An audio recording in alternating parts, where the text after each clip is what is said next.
जब लग गुरु मिले न सांचा, तब लग गुरु करो 10 पांचा। क्या गुरु बदल सकते हैं? क्या गुरु बदलने से पाप लगता है? अध्यात्म के इस मैदान में आखिर सही गुरु कौन है? गीता जी में वर्णित तत्वदर्शी संत कौन है? इन सभी प्रश्नों के उत्तर जानने के लिए अवश्य सुनिए जगत गुरु तत्वदर्शी संत रामपाल जी महाराज के मंगल प्रवचन।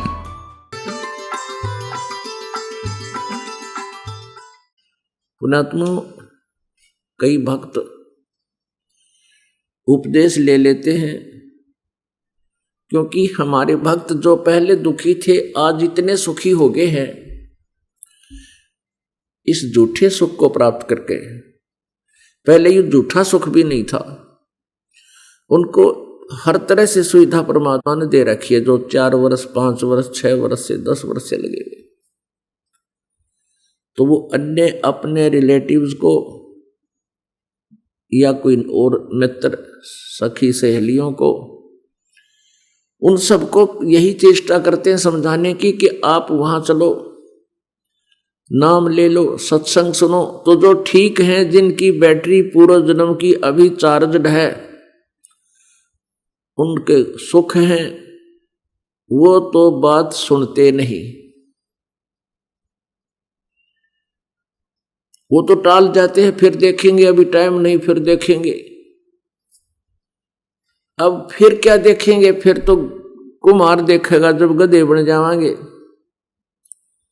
हमने तो ईब देखना होगा, बुराई छोड़ और परमात्मा की भक्ति कर। फिर क्या देखेंगे हमारे पाछे? फिर तो परमात्मा ने जहां व्यवस्था कर रखी है वो तो फिर अगला ही देखेगा, हम कुछ नहीं देख सकते। अब गधा अपने पाछे तो कुम्हार देखेगा, फिर हम नहीं देख सकते, हमारा कोई चारा ही नहीं रहेगा। अब जैसे एक इंटरव्यू देने गया था कोई साक्षात्कार के लिए विद्यार्थी, उस इंटरव्यू लेने वाले ने प्रश्न किया कि भाई आप जंगल में जा रहे हो, वन में, और वहां तुरंत मोड़ मुड़ जाता है यू टर्न पे, और मोड़ मुड़ते ही तेरे सामने शेर खड़ा हो, सिंह, तू क्या करेगा? वो कहता फिर तो शेर करेगा, मैं क्या करूंगा? फिर तो शेर सिंह ही करेगा, जो कुछ करना है मेरा के ब्यों तो फिर मैं क्या करूंगा?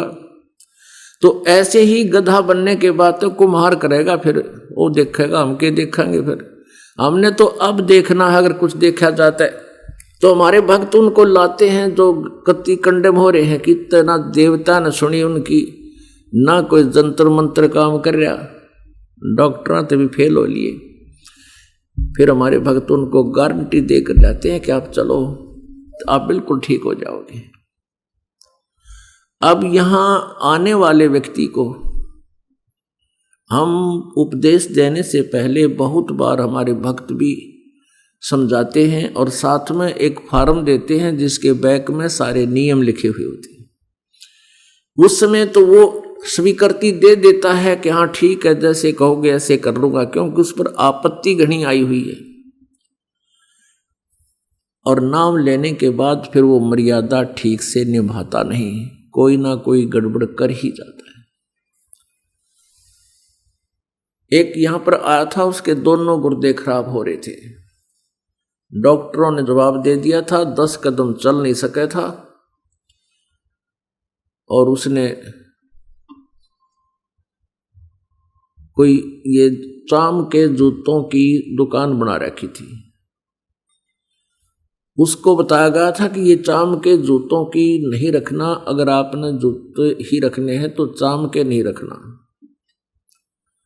क्योंकि ये पशुओं को बेरहमी से मारा जाता है और उनसे काट कर ये चाम तैयार किया जाता है। पहले पुराने समय में जो चर्मकार यानी चमार जो जूते बनाते थे वो जीवित पशु को नहीं मारते थे, पशु मर जाते थे, उनकी खाल उतार करके अपनी मेहनत से उसको फिर जूता बनाने योग्य तैयार कर लेते थे। अब वर्तमान की तरह एक एक व्यक्ति 6-6 जोड़ी जूते नहीं रखता था। एक जूता जोड़ी, वह भी कति टूट ले, लित्र बन ले, उसके फिर थेगड़ी लवाए जाते थे और पहनते रहते थे। अब वर्तमान में तो बहुत जुल्म हो रहा है। भैंसों को, काटड़ों को, गौओं को बढ़िया चाम बनाने के लिए एक ऐसा केमिकल प्रयोग करते हैं, जीवित को भूखा रखते हैं, प्यासा रखते हैं, ताकि वो मांस समाप्त होकर के और चाम में समा जावे, और उसके जीवित के ऊपर ही वो फिर कहते हैं बहुत जबरदस्त गर्म पानी डाल देते हैं, वो फूल जावे और वो पशु बहुत बुरी तरह चिल्ला रहा होता है। फिर उनको काट दिया जाता गर्दन से और फिर वो बढ़िया जूते बनाए जाते हैं। तो पुण्यात्मा, जिस दिन से इस दास को ये ज्ञान हुआ है, चाम के जूते, चाम की बेल्ट उसी दिन से त्याग दी थी। ऐसे ही आप जी को चाहिए कि चाम प्रयोग ही करना बंद कर दो, फिर अपने आप इन जीवों की हिंसा बंद हो जाएगी। मांस खाना बंद कर दो, अपने आप सुधार होना शुरू हो जाएगा। ये बातें कहन सुन से नहीं, ये किसी तरीके से इनका अंत किया जा सकता है। आजकल और अन्य बहुत अच्छे ट्रैक्शन वगैरह के जूते आते हैं, उनको पहन लीजिए। और जैसे मिलिट्री वगैरह में है, वो सरकारी मामला है, गवर्नमेंट का है, वहां आपको दोष नहीं है वो कैसे जूते पहनने को दे। प्राइवेट फिर आप वो नहीं पहनोगे, केवल ड्यूटी के समय वो पहन सकते हो, उसके बाद अपना दूसरे सिंपल चप्पल पहन लो, चाहे हवाई चप्पल, ये भी बढ़िया है। हमने अपने पापों के जो सोर्स हैं उनको खत्म करना है और जो पुण्य के सोर्स हैं उनको बढ़ाना है, तभी हम सुखी होंगे। तो यहां भक्तात्मा, तो उसने नाम लिया, नाम लेते हो ठीक हो गया, और यहां पर आया 1 महीने के बाद निशा मोटा हो रहा, रात चालर खूब नुसैर सपटेर छक्कर खूब डट का भोजन पावा, रोटी खावे, ठीक हो गया। 1 वर्ष के बाद उसको फिर तकलीफ एज इट इज होगी, और वो फिर रोने लगा, जी मुझे तकलीफ होगी।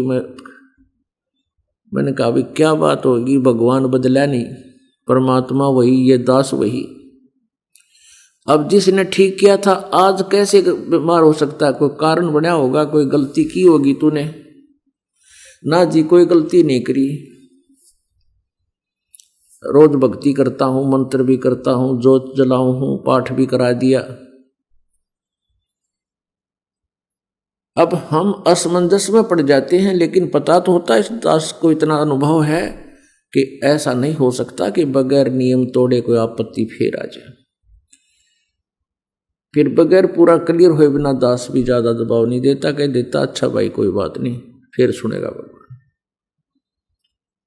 उसकी डेथ होगी।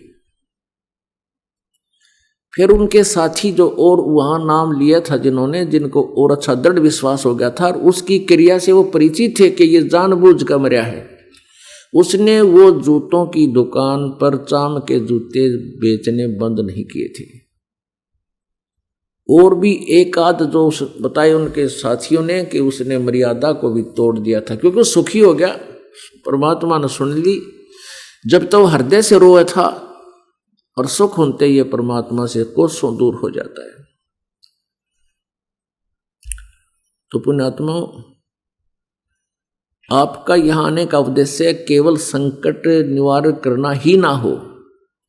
देखो, वैसे तो दुखी इंसान भी यहां आ जाता है, उसके लिए वो दुख वरदान बन जाता है, क्योंकि वो दुख आपको भगवान से मिलाने में एक मीडिया का काम कर गया। और अब आप परमात्मा के चरणों में नहीं रहोगे, परमात्मा की मर्यादा में ना रहोगे, तो फिर जैसे थे इसे तो पहले थे ही हम। तो यहां आपको बार बार प्रार्थना की जाती है कि महीने में 1 बार अवश्य आइए।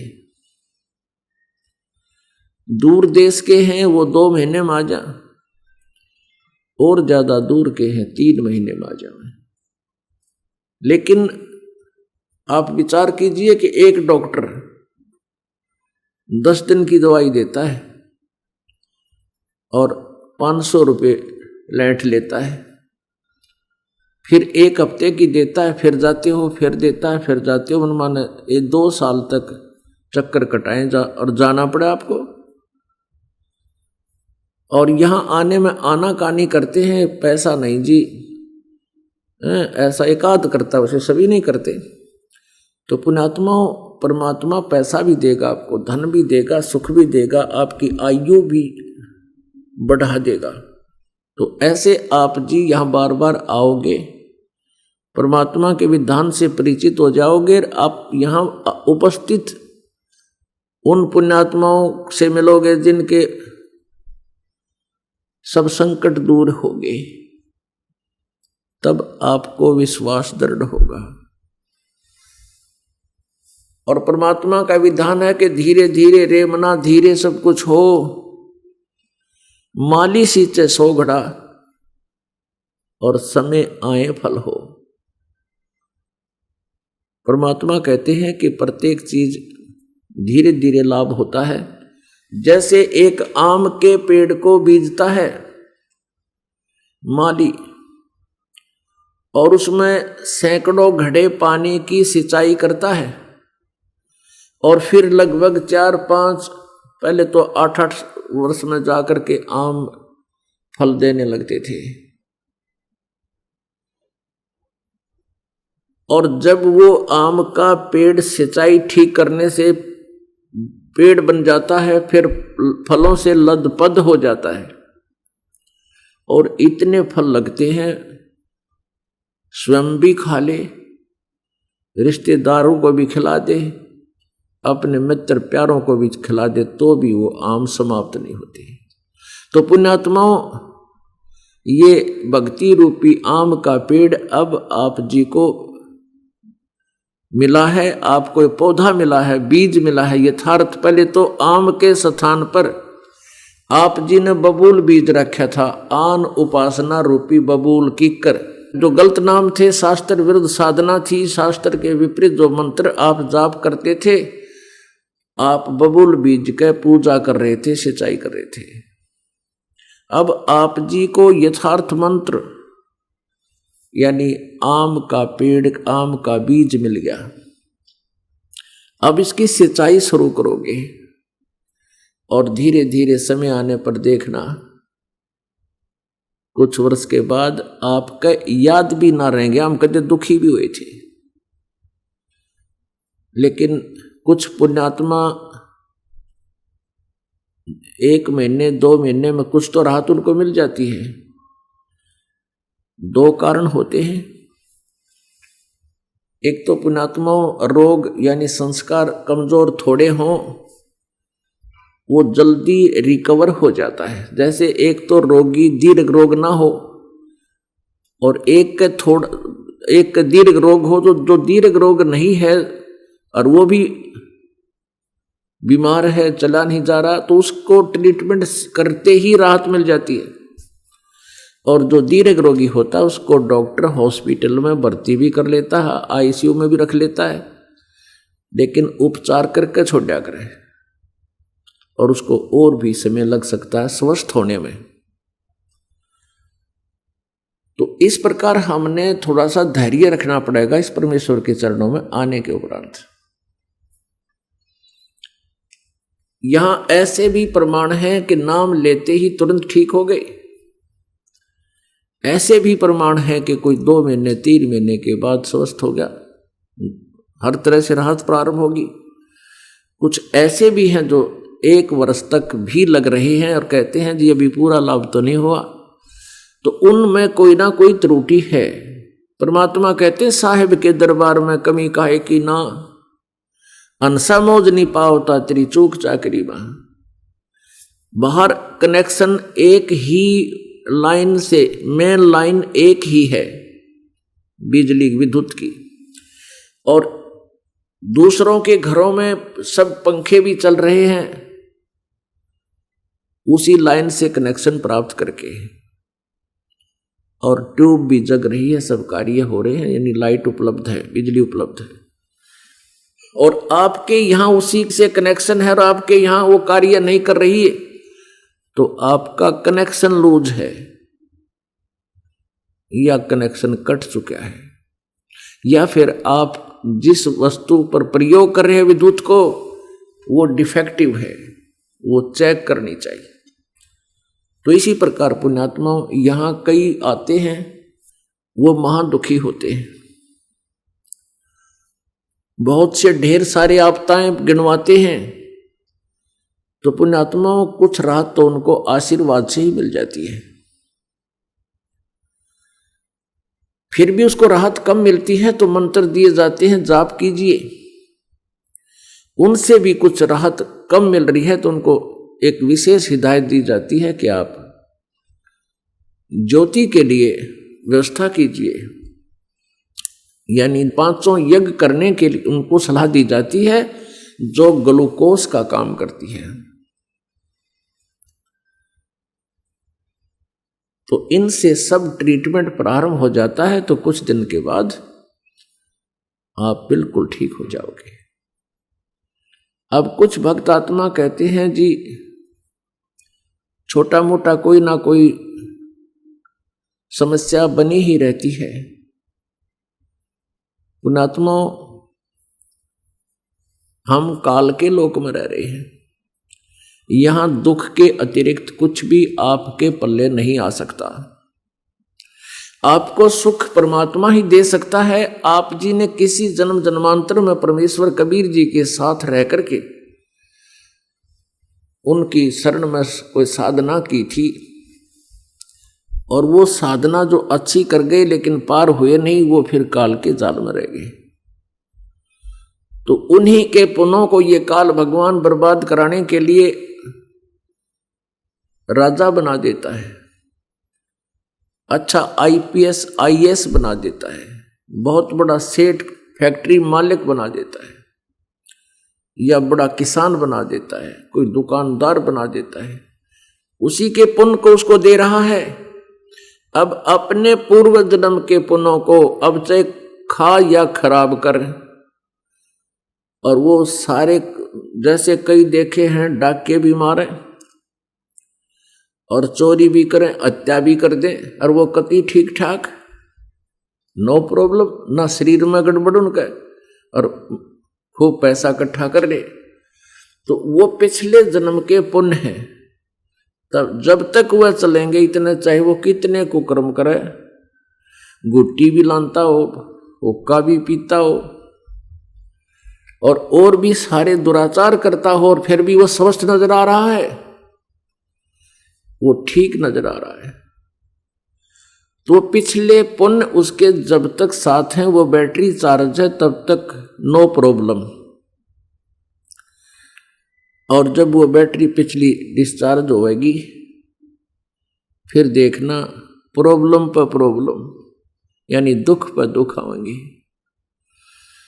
तो पुण्यात्माओं, आप जी ने धैर्य रखना चाहिए। परमात्मा के चरणों में आने के बाद आप यहाँ वही व्यक्ति आया है जिस जो कति कंडम हो लिया, यानी 90% कह दूं तो भी कोई ज्यादा नहीं, जो इस दास के पास उपदेश लेने आए हैं परमात्मा कबीर जी की कृपा से आज वो सुखी हैं।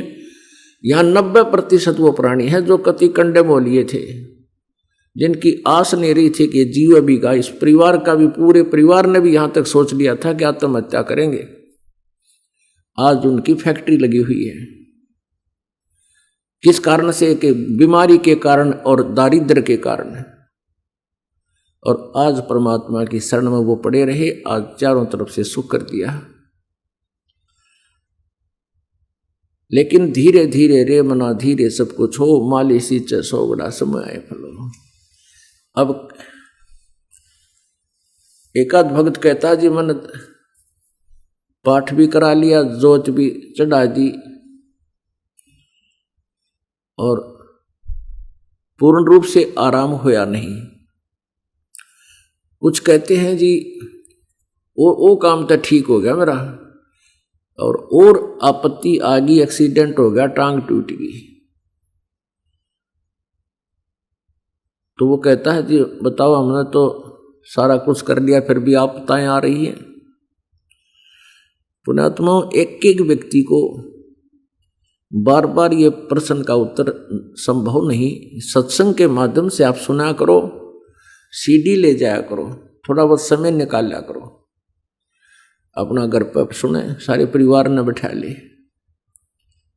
क्योंकि जिस रंग में हम पहले रंगे हुए थे वो घना चढ़ रहा है और उसको उतारने के लिए ये बार बार सत्संग सुनना पड़ेगा।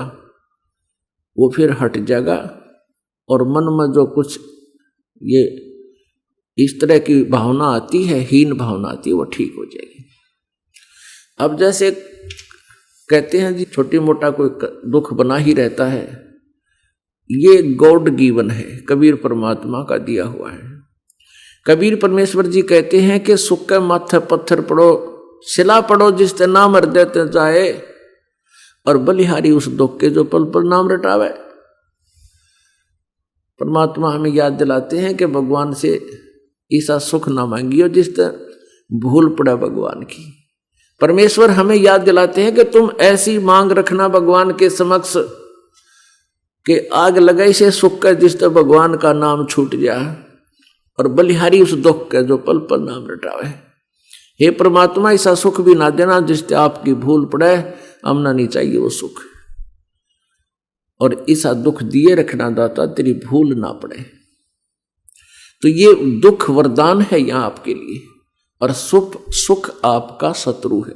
आप यहाँ एक विद्यालय में हो, स्कूल में पढ़ रहे हो, और जो बच्चे स्कूल में मौज मस्ती मारते हैं वो सदा दुखी हो जाते हैं, वो पढ़ नहीं पाते। यहाँ सुख नहीं चाहिए आपको, यहाँ टाइम पास करने के लिए और कम से कम अपनी रिक्वायरमेंट रख के, इच्छाएं कम करके, और अब दुख सुख पाकर राम नाम का रगड़ा लगा दो, और जितना आते छूटे वो दान करो, और दान से कभी हानि नहीं होती जो सुपात्र को दिया जाता है। परमात्मा कबीर जी कहते हैं कि चिड़ी चौंच भर ले गई, नदी ना घट्यो नीर, दान दिए धन घटे नहीं, कह रहे साहिब कबीर। परमात्मा अपनी मोहर लगा रहे हैं कि मैं कह रहा हूं भाई, दान देने तो धन नहीं घटेगा, ये तो कई गुना होकर आवेगा। अब परमात्मा हमें याद दिलाते हैं कि तुम वो क्या प्रार्थना करते हैं जी, कुछ ना कुछ अब भी दुख रहता ही है। इसके दो कारण हैं। एक तो ये है कि परमात्मा थोड़ा सा दुख हमारे ऊपर रखेगा, क्योंकि मन की आदत है सुख होंदे बकवाद ढूंढेगा, भगवान भूलेगा और ठेका याद करेगा, या किसी ताश खेल लड़िया ने ढूंढेगा, बकवाद करने तो मतलब। और दूसरा कारण ये है कि आपके ऊपर जो पाप कर्मों का प्रभाव अधिक है। एकाद तो यहां तक कह देता है अनजान, एकाद माई या भाई दोनों में से कोई ना कोई ऐसा कह देता है जो बोला जी मैंने पाठ भी करा लिया, मेरा तो फिर भी तकलीफ रहे से। अपनी आत्मा, ये तो इस दास को पता है ना यह तकलीफ कितनी है, और अगर आपने ये पाठ करा रखा होता तो के बिजली गिरनी थी आपके ऊपर। अब जैसे सर्दी ज्यादा हो और सर्दी में आपने जराब भी पहन रखी है और कमीज पहन रखा, स्वेटर भी पहन लिया, तो और फिर ये कहे कि मैंने स्वेटर भी पहन ली, जुराब भी पहन रहा हूं और फिर भी मुझे सर्दी लग रही है, क्या फायदा स्वेटर का, क्या फायदा हुआ मुझे जुराब का। तो पुण्यात्मा, सर्दी अधिक है, लेकिन फिर भी जितना प्रोटेक्शन वो स्वेटर कर सकती है उतना तो बचाव तेरा कर रखा है। तो उसका ट्रीटमेंट, उसका उपचार क्या है, उसका विकल्प क्या है। एक भक्त कह रहा था न, बोला जी उन्होंने तो नाम छोड़ दिया, नो का हमने पाठ भी करा लिया और जोत भी चढ़ा दी, हमें कोई लाभ तो हुआ लेकिन विशेष लाभ नहीं हुआ, फिर भी कुछ एक ठीक हुआ है दूसरा थोड़ा बहुत फिर कोई दिक्कत आ जाती है, वो फिर वहीं चले गए जहां पहले धक्के खाया करते। अब ये ऐसे व्यक्ति ज्ञान की कमजोरी में यहां से दूर जा सकते हैं, इसलिए हम आपको बुलाते हैं, आपको यहाँ ज्ञान दिया जाता है। और जब आपको सही ज्ञान हो जाएगा, जब तो कहते हैं बंदी छोड़ दयाल जी तुम लग हमारी दौड़, और जैसे कागजात का इब सूझ जाए और निठोड़। तो वो कहते हैं हम तो नाम छोड़ दिया, पाठ भी करा लिया, कोई खास लाभ ना होया, और एक दो काम तक आपका ऐसा दुख दूर कर देंगे परमात्मा, जो इंसान हो तो भूल नहीं सकता, लेकिन हम शैतान हो लिए कलयुग में आके। आज जो सुख यहां पर आपको हो रहे हैं, ऐसा लाभ कहीं किसी एक बहुत बड़े क्षेत्र में एक गांव में को बाबा जी करा करता, और उसकी महिमा 7 पीढ़ी तक गाया करते। भाई हमारा दादा इतना बीमार हो गया था और वो महाराज ने आशीर्वाद दे दिया, ठीक हो गया, और उसके बाद और कई मर लिए, वो दूसरी बात है, लेकिन वो याद रहेंगे उनके। और आज 6 सुख दे ले, 7वां ना हो बिना ज्ञान के व्यक्ति को, 7वां एक ना हो, जब बनो कहेगा हमने तो कोई फायदा दिखता ना, हमारी इतना बुद्धि का सतर गिर गया। इसलिए आपको रह रह कर यहां बुलाया जाता है कि आप सत्संग सुनोगे, ज्ञान से परिचित होगे, फिर इस सत्य के मार्ग पर आप आगे कदम रख सकोगे। अब जैसे कोई कहे कि मैंने स्वेटर भी पहन ली और जर्सी भी पहन ली और फिर भी सर्दी लगे है, क्या फायदा, क्या लाभ दिया जर्सी ने? तो उस जर्सी को उतार कर फेंक देने से कौन सी बुद्धिमत्ता की उसने? अब स्वेटर का जितना जो अपना क्षमता थी, इतना बचाव तो तेरा कर रखा है। यदि जर्सी ना होती तो नमूनिया हो लेता तो पहले, और मृत्यु को प्राप्त हो जाता। तो पुण्यात्माओं, जैसा भी आप पुण्य भक्ति धर्म प्रारंभ कर चुके हो, इससे लाभ अवश्य है। ये बात अलग है कि सर्दी अधिक है, फिर भी कानों को हाथों को थोड़ी बहुत ठंड महसूस हो ही रही है, तो वो मार नहीं सकती आपकी, क्योंकि आपने प्रोटेक्शन कर रखा है, स्वेटर और जर्सी पहन रखी है। अब कोई कहे कि मैं तो नाम छोड़ दूंगा, मुझे क्या लाभ हुआ, तो मरेगा फिर छोड़। यानी कोई कहे जर्सी निकालूंगा मन तो कोई लाभ नहीं हुआ, तो नमूनिया हो जाएगा।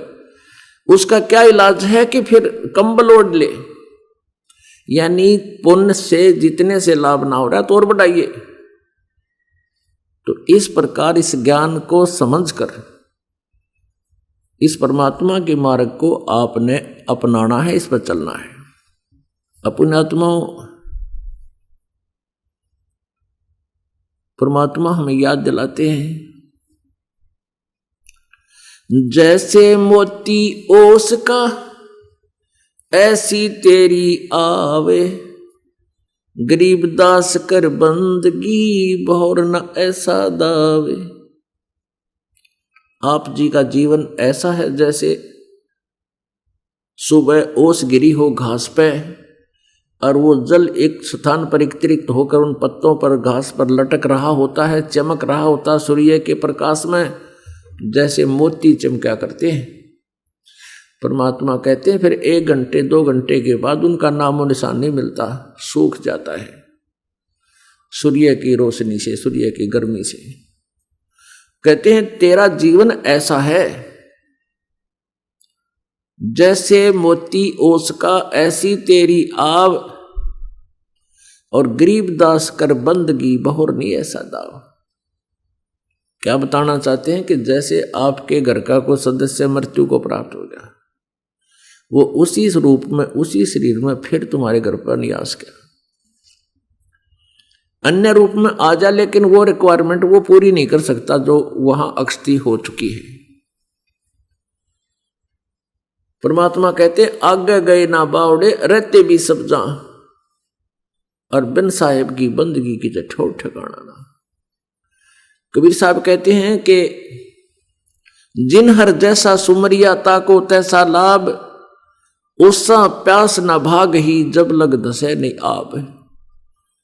जैसे ये दास पहले हनुमान पुजारी था, मंगलवार का व्रत रखा करता था और मंगलवार के दिन 100 रुपये की बूंदी बांट कर इन्हों सोचा करता बहुत बड़ा पुण्य कर दिया। और बूंदी के बाटी दुकानदार से लाके और या तो वहीं से बांटना शुरू कर देते या थोड़ी देर हनुमान जी का साथ में रख कर उस फोटो के और पढ़ कर हनुमान चालीसा फिर बांट दिया करते। तो परमात्मा कहते हैं ये तुम्हारी साधनाएं जो थी ये ओस चाट रहे थे तुम, जैसे पक्षियों को दाना डाल दिया, इस तरह के कोई छोटा मोटा कहीं पुण्य कर्म में सहयोग दे दिया। कहती ये कंप्लीट नहीं था, ये तो ओस चाट रहे थे। जैसे ओस के चाटने से प्यास नहीं बुझती। प्यास कैसे बुझती है कि 1-2 गिलास अच्छी प्यास लाग रही है, 1-2 गिलास गट गट गट गट पीवे और तब प्यास बुझे। पहले हमने देखी हमारी दादी एक अपनी चुंदड़ी के पल्ले का 100 रुपया बांध लिया करती और हम पूछते दादी यो के बांध रखा, उसका इसी कसूती गांठ ला दिया करती कदे बालक ना खोल ले जा। और उससे पूछा करते क्यों बांध रखी है, जो बोली इसने ना खोलियो पाप लगेगा तुम। और किस लिए वो क्या कितने संकल्प करा करती, नो क्या करती गाय का तो बच्चा हो जा बछड़ा दे दे गाय और भैंस दे काटड़ी और बहू का हो जा छोरा। एक उड़गाम वाली तरह जब 100 रुपया चढ़ाऊं, यानी इतनी रिक्वायरमेंट रुपया 100 ओ तेरा के दे। तो ये ओस चाटने थे हम और हमारी टेंडेंसी इतनी गिर चुकी थी पुण्यात्माओं, हमारी नीत भी साबित ना रही थी, भगवान के प्रति भी ना रही थी, हम इतने गिर चुके थे। अब परमात्मा का डर रहा नहीं, लेकिन फिर भी आत्मा को परमात्मा की चाह भूल नहीं पड़ी। तो परमात्मा हमें याद दिलाते हैं कि जिन हर जैसा सुमरिया ताको तैसा लाभ, उससा प्यास न भाग ही जब लग दसै नहीं आप।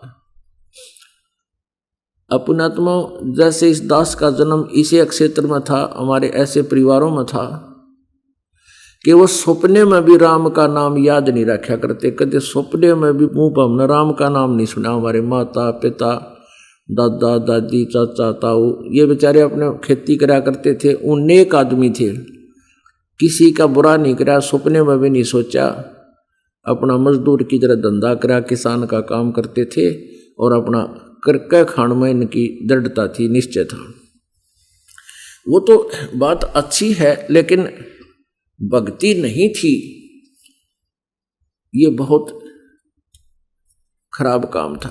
और कुछ ऐसे देखे हमने कि जैसे ये बेली चढ़ा का आ करते माता का ऊपर एक दड़ी गुड़, और ऐसे भी थे वो ठा लेते, जब कुत्ते का मार कर कुत्ते खाया करते उन्हें और बेचते उन्हें, फिर दुकानदार अगर बीड़ी पीते फिर उनका। यानी ऐसी स्थिति हमारी आ चुकी थी, भगवान से डर रहा नहीं था। और विशेष कर जैसे परमात्मा ने कहा कि दिल्ली मंडल पाप की भूमा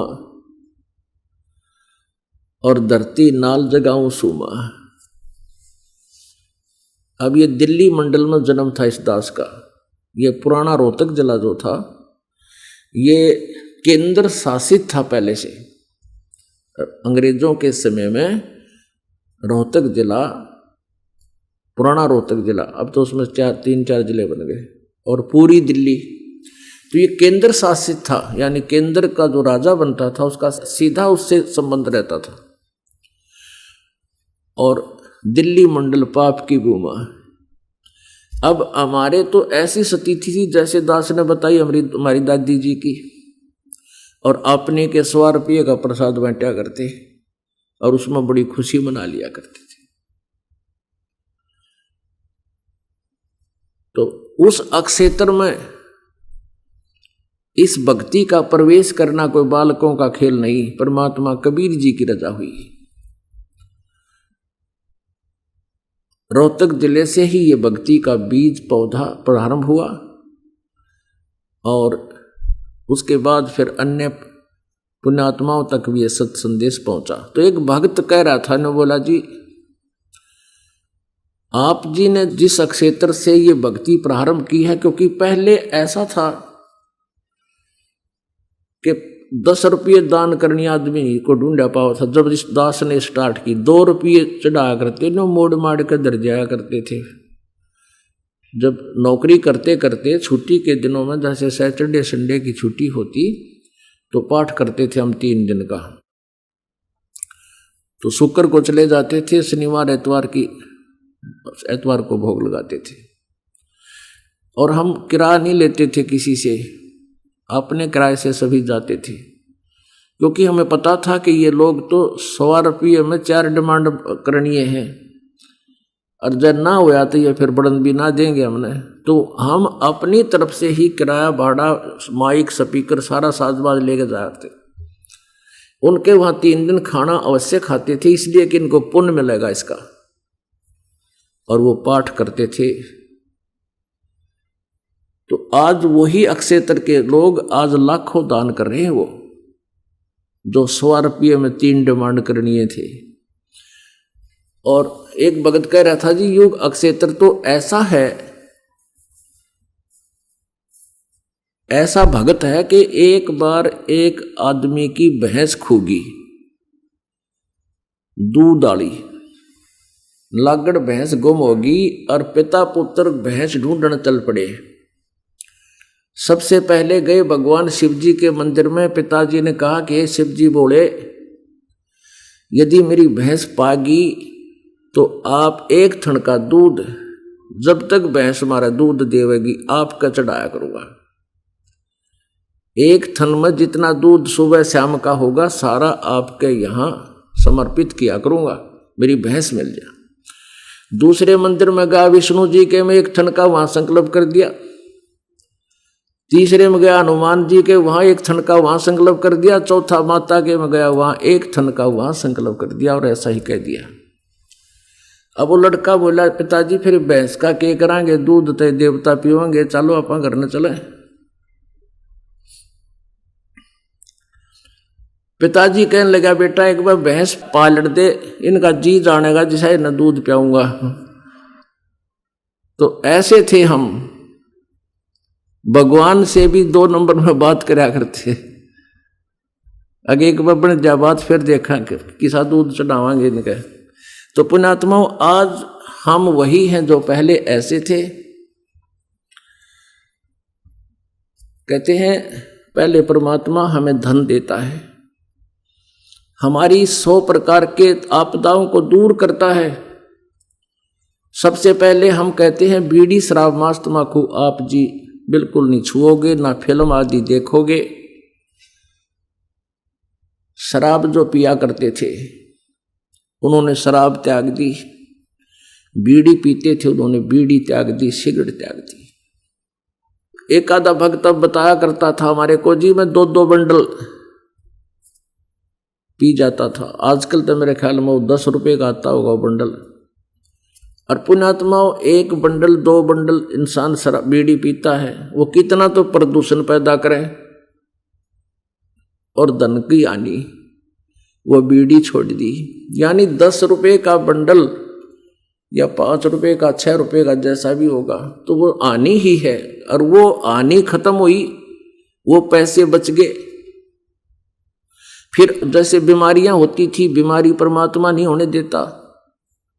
और हानि जो वैसे कोई कर्म का दंड आना था, नुकसान होना था, उसका प्रोटेक्शन भगवान शुरू कर देता है।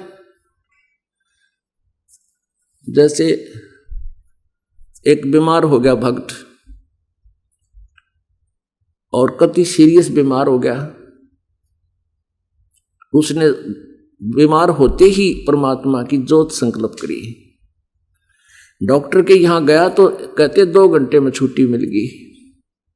उसी बीमारी में वो बताता था कि पहले मैं 3-3 दिन हॉस्पिटल में रहता था और 3-3, 4-4 हजार रुपये मेरे खराब हो जाते थे। आज पहली बार कहता 2 घंटे मुझे छुट्टी मिल गई। और धीरे धीरे सदा के लिए वो रोग भी समाप्त हो गया। तो ऐसे परमात्मा जो 2000 10,000 में हानि होनी हो वह 10 रुपये 20 रुपये 200 रुपये में टाल देगा। तो इस प्रकार फिर आपको महसूस भी होगी, आप स्वयं भी महसूस करोगे कि आज शरण में ना होते तो ये नुकसान या बिजली गिरनी थी। वो पैसा बचाया, शराब पीनी छोड़ दी, घर में सुख, कलह मिट गई, झगड़ा घर का मिट्या, और कितनी हानि करा करता था। शराब पीने का तो एस्टीमेट भी नहीं लाया जाता, कितना नाश कर दे 1 महीने में, तो वो बुराई छूट गई।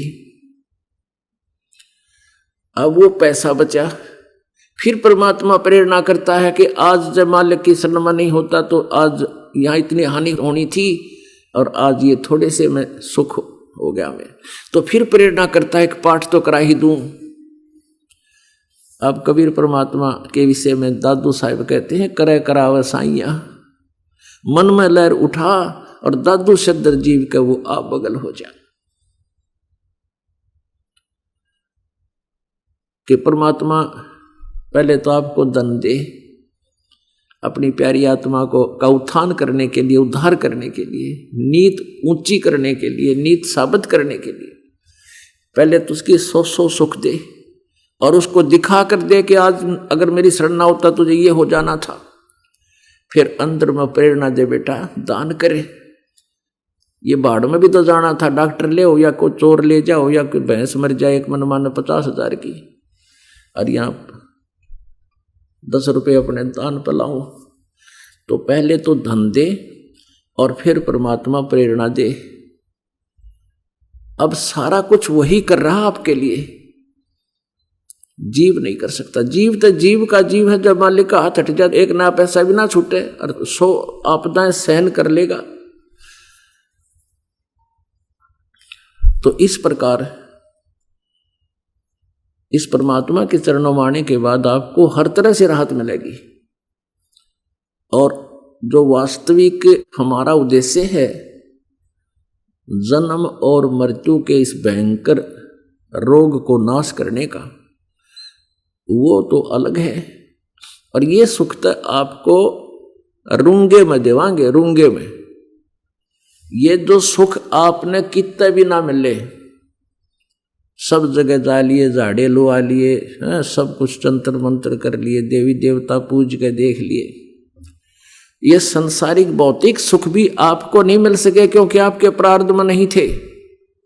अब यहां आने वाले का प्रारब्ध नए सिरे से मालिक कबीर परमेश्वर लिख देता है। जम जो राजा से डरे मिटे कर्म के लेख, अदली असल कबीर है वो कुल के सतगुरु एक। वो परमात्मा यहां आने वाले प्राणी को अपनी तरफ से एक न्यारा सुख देता है। यहां तो हम आपको जो संसारी सुख था ये तो फ्री में देंगे आपको, और जो असली सौदा है वो तो परमात्मा पाने का और जन्म मृत्यु का रोग कटाने का। हमारे पहले गांव में ये आकर के कचरे बेचनिए, कोई आम बेचनिए, काकड़ी बेचनिए, और ये क्या करा करते थे, सब्जी बेचनिए, प्याज बेचने वाले। तो हमारे जैसे लेते थे गांव की और माताएं बहनें, तो वो क्या करा करते, जैसे गेहूं के बदले में एक पलड़े में तखड़ी के में गेहूं चढ़ा दिए, तो क्या कहता था कि 2 बरके दूंगा, यानी एक पलड़े में जितने गेहूं तूने चढ़ा दिए इसके वजन के 2 बार सब्जी तोल दूंगा, यानी टिंडे तोल दिए 2 बार। ठीक हो गया, वो तो सौदा हो गया। उस गेहूं के बदले में 2 बार टिंडे ले लिए सब्जी खातर। फिर न्यू क्या करती है माताएं बहनें, भाई रूंगा और दे। वो रूंगा उस सौदे से न्यारा होता था, वो 4 टिंडे फिर घेर देता, अगले ये रूंगा ले जा। तो पुण्यात्माओं, यहां जो असली सौदा है वो तो जन्म और मृत्यु के रोग को काटने का है। और ये जो संसारिक दुख आपदाएं आपके ऊपर आ रही, ये तो यहां रूंगे के रूप में देंगे आपको परमात्मा। कि ले ये भी रूंगा भी ले जा तू, क्यों रूंगे बिना पेटा भरा को नहीं। अब कितना कुछ दे देता, लेकिन बुढ़िया ने कहता ना अकना मन तो पहले ठीक तोल दिया, रूंगा ना दूं, तो उसने सारे न घेर दिया करती उल्टी, ले राख अपना रूंगा पहले लूंगी। तो ऐसे परमात्मा रूंगा तो अवश्य देंगे आपको, ना आपका पेटा भरा को नहीं, यानी ये संसारिक सुख तो अवश्य देंगे। दूसरा उदाहरण आपको बताया था कि जैसे इस साधना का उद्देश्य आप जी का, इस भक्ति का उद्देश्य आप जी का संसारिक सुख मांगना ना होना चाहिए, आपका उद्देश्य मोक्ष कराना होना चाहिए। और फिर मोक्ष कराने के उद्देश्य से जो तुम आप जी साधना करोगे, भक्ति करोगे, धर्म करोगे, उससे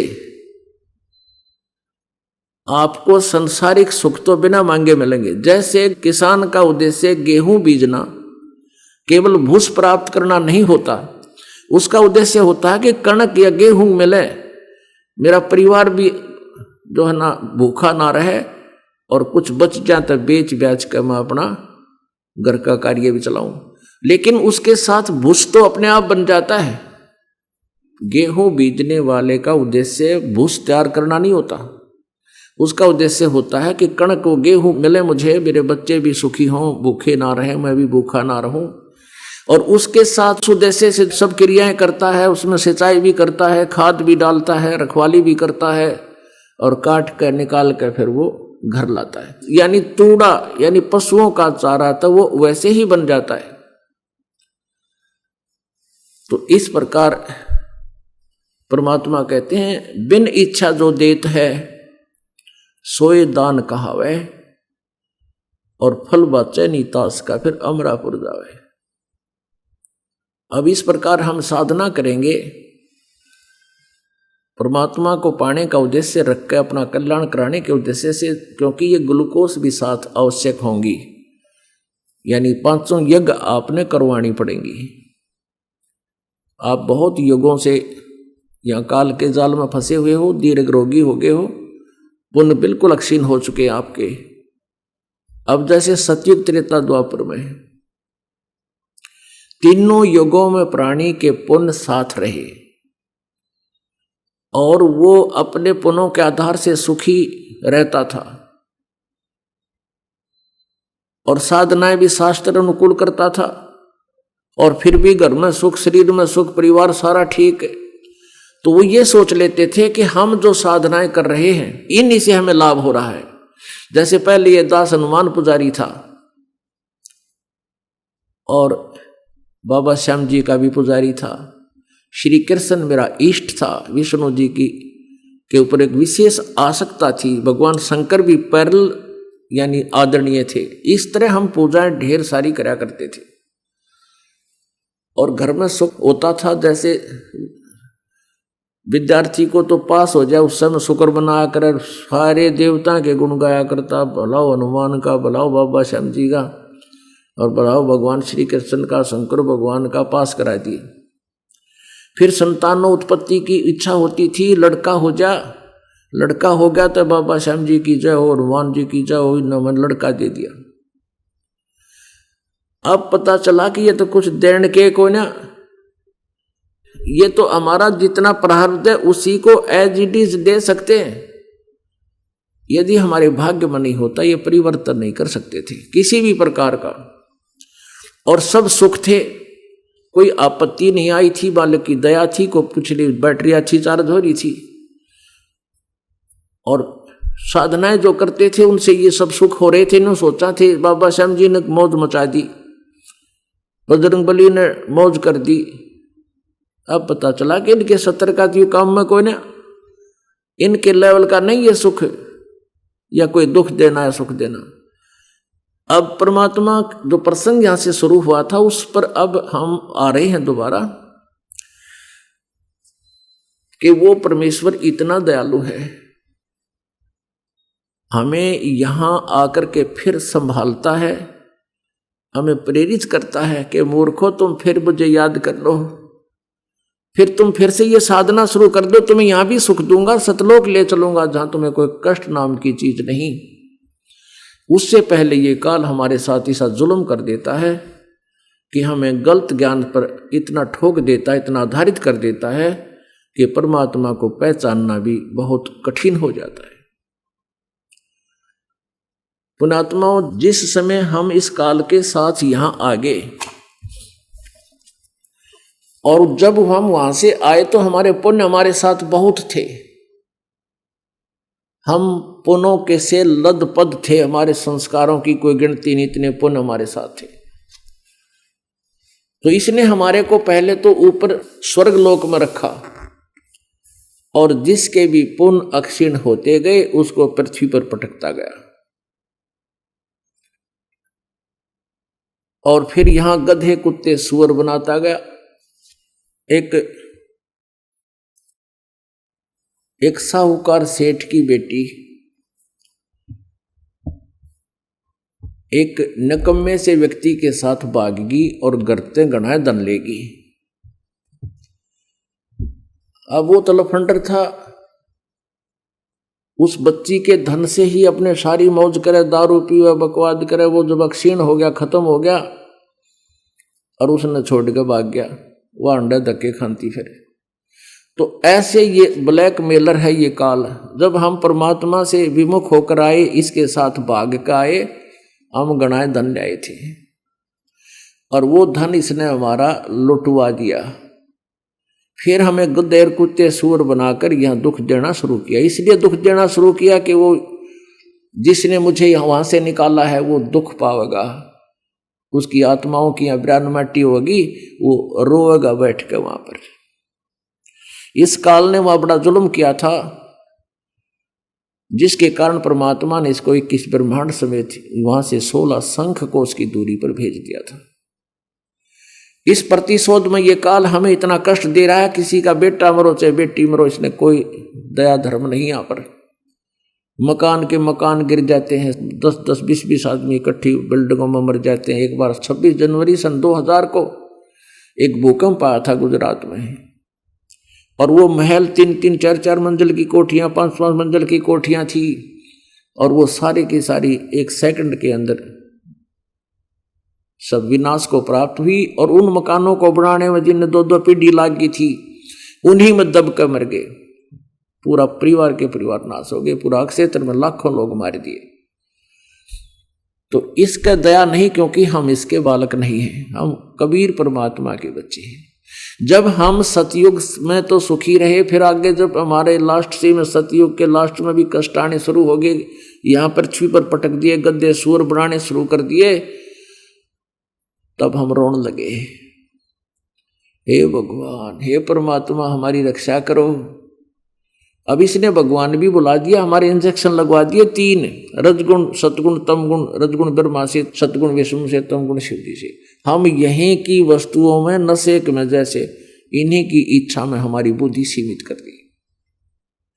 जब हमारी ये बुरा हाल हुआ और फिर इसके बाद तपस्शिला पर भून कर 1 लाख मानव शरीरधारी प्राणियों को, सूक्ष्म शरीर को, ये तपस्शिला एक बहुत बड़ी पत्थर की टुकड़ी है, तई जैसी, जैसे तई हुआ अगर रोटी पाउन की, इतनी काफी बड़ी है।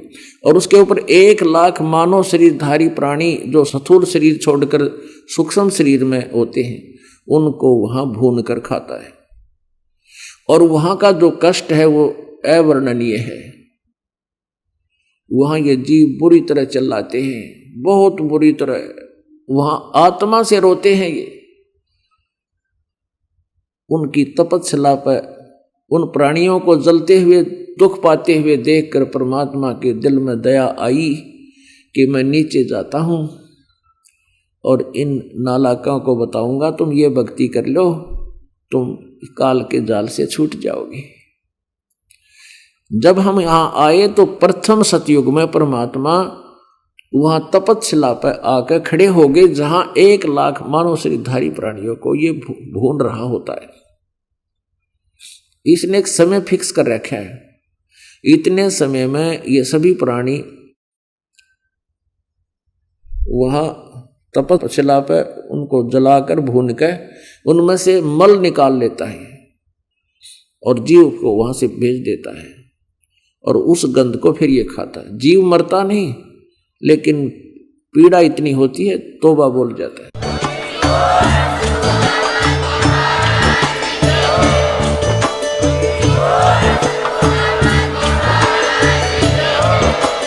आप सुन रहे थे जगत गुरु तत्वदर्शी संत रामपाल जी महाराज जी के मंगल प्रवचन। अधिक जानकारी के लिए विजिट कीजिए हमारी वेबसाइट www.jagatgururampalji.org। संत रामपाल जी महाराज जी के शुभ आशीर्वाद से पूरे विश्व भर में 500 से भी ज्यादा नाम दीक्षा केंद्र हैं, जिन पर संत रामपाल जी महाराज जी द्वारा ऑनलाइन निशुल्क नाम दीक्षा दी जा रही है। अपने नजदीकी नाम दीक्षा केंद्र का पता करने के लिए संपर्क करें 8222880541।